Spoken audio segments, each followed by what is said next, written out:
Bonjour à tous. Je continue à vous partager des extraits du volume de Yves Semen sur la théologie du corps de Jean-Paul II.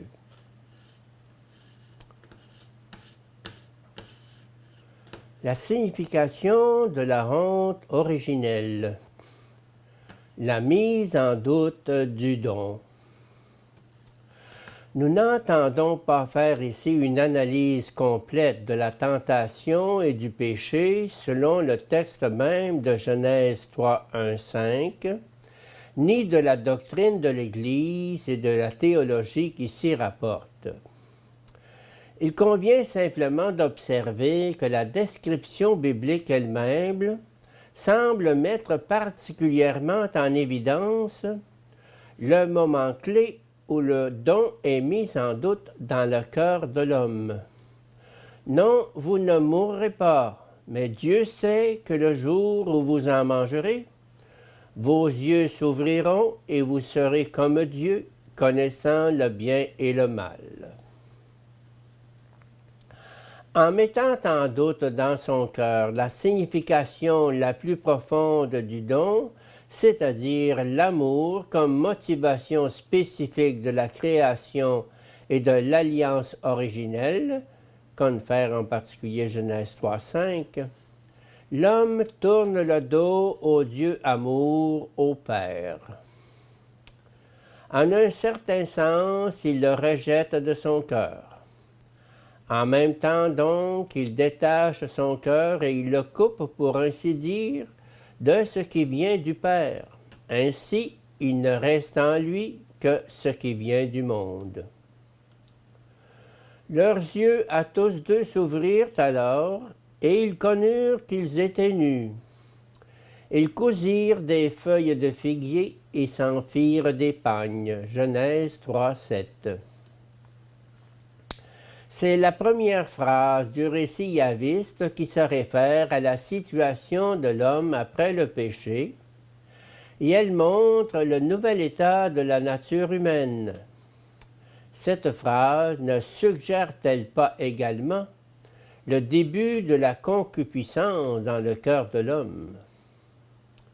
Cette honte est pour ainsi dire la première source de la manifestation dans l'être humain, dans les deux, l'homme et la femme, de ce qui ne vient pas du Père, mais du monde. L'homme rendu étranger à l'amour originel. Alors leurs yeux à tous deux s'ouvrirent. Ils connurent qu'ils étaient nus. Ils cousirent des feuilles de figuier et s'en firent des pagnes. Genèse 3, 7.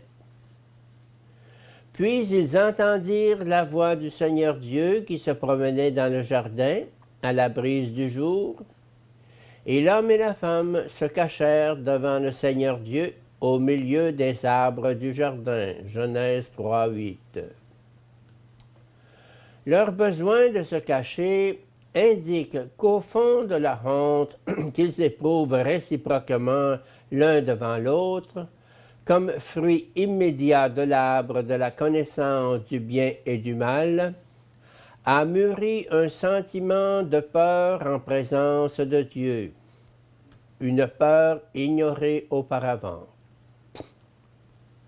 Le Seigneur Dieu appela l'homme et lui dit, « Où es-tu? » Il répondit, « J'ai entendu ton pas dans le jardin, j'ai eu peur parce que je suis nu et je me suis caché. » Genèse 3, 9, 10. Qui t'a révélé que tu étais nu? Est-ce que tu aurais mangé de l'arbre dont je t'avais défendu de manger? Genèse 3, 11. En réalité, ce qui se révèle à travers la nudité, c'est l'homme privé de la participation au don. L'homme rendu étranger à cet amour qui avait été la source du don originel, la source de la plénitude du bien destiné à la créature. Selon les formules de l'enseignement théologique de l'Église, Cet homme a été privé des dons surnaturels et préternaturels qui, avant le péché, faisaient partie de sa dotation. De plus, il a été atteint dans tout ce qui appartient à sa nature même, à son humanité dans la plénitude originelle de l'image de Dieu. La triple concupiscence correspond non pas à la plénitude de cette image, mais précisément aux atteintes, aux déficiences, aux limites qui sont apparues avec le péché. La concupiscence s'explique comme une carence qui plonge toutefois ses racines dans la profondeur originelle de l'esprit humain. Le changement dans la signification de la nudité originelle.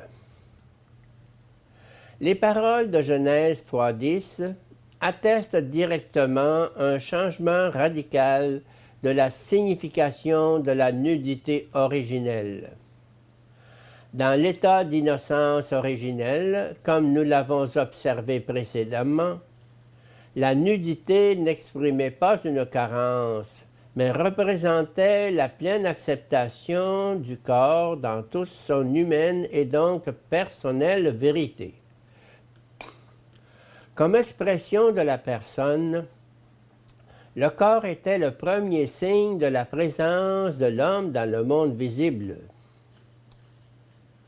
Dans ce monde, depuis le tout début, l'homme était capable de se distinguer lui-même, de s'identifier pour ainsi dire, c'est-à-dire de se confirmer en tant que personne, aussi par son propre corps.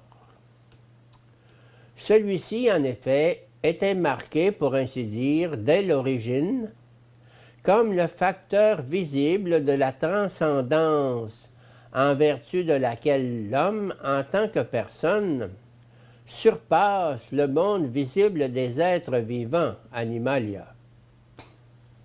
En ce sens, le corps humain a été, dès le début, un témoin fidèle et une vérification sensible de la solitude originelle de l'homme dans le monde, tandis qu'il devenait en même temps, par la masculinité et la féminité, une composante limpide de la donation réciproque dans la communion des personnes. Ainsi, dans le mystère de la création, le corps humain portait en lui un signe indubitable de l'image de Dieu et constituait également la source spécifique de la certitude de cette image présente dans tout l'être humain.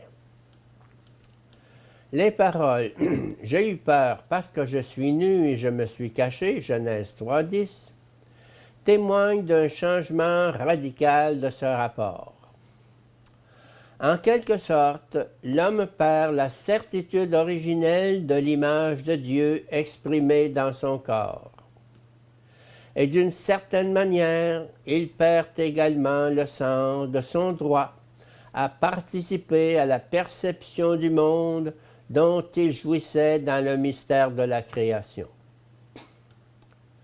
Ce droit trouvait son fondement au plus intime de l'homme, dans le fait qu'il participait lui-même à la vision divine du monde et de sa propre humanité, ce qui lui procurait une paix et une joie profonde de vivre la vérité et la valeur de son propre corps dans toute sa simplicité transmise par le Créateur. Dieu vit que c'était très bon. Genèse 1.31. Les paroles de Genèse 3.10 « J'ai eu peur parce que je suis nu et je me suis caché » confirment l'effondrement de l'acceptation originelle du corps comme signe de la personne dans le monde visible. Et il semble que vacille en même temps l'acceptation du monde matériel dans sa relation à l'homme. Les paroles de Dieu Yahvé prophétisent, pour ainsi dire, l'hostilité du monde, la résistance de la nature à l'égard de l'homme et de ses tâches. Elle prophétise la peine qu'allait subir le corps humain au contact de cette terre qu'il avait soumise. Maudite soit la terre à cause de toi. C'est dans la peine que tu en tireras ta nourriture tous les jours de ta vie. Elle produira pour toi épines et ronces, et tu mangeras l'herbe des champs. À la sueur de ton front, tu mangeras ton pain, jusqu'à ton retour à la terre, car c'est d'elle que tu as été tiré. Genèse 3, 17, 19. Le terme de cette peine, de cette lutte de l'homme avec la terre, c'est la mort. Tu es poussière et tu retourneras en poussière. Genèse 3, 19. Dans ce contexte, ou plutôt dans cette perspective, les paroles d'Adam dans Genèse 3, 10, « J'ai eu peur parce que je suis nu et je me suis caché », semblent exprimer la conscience d'être sans défense et le sentiment d'insécurité envers sa structure somatique en présence des processus de la nature obéissant à un inévitable déterminisme.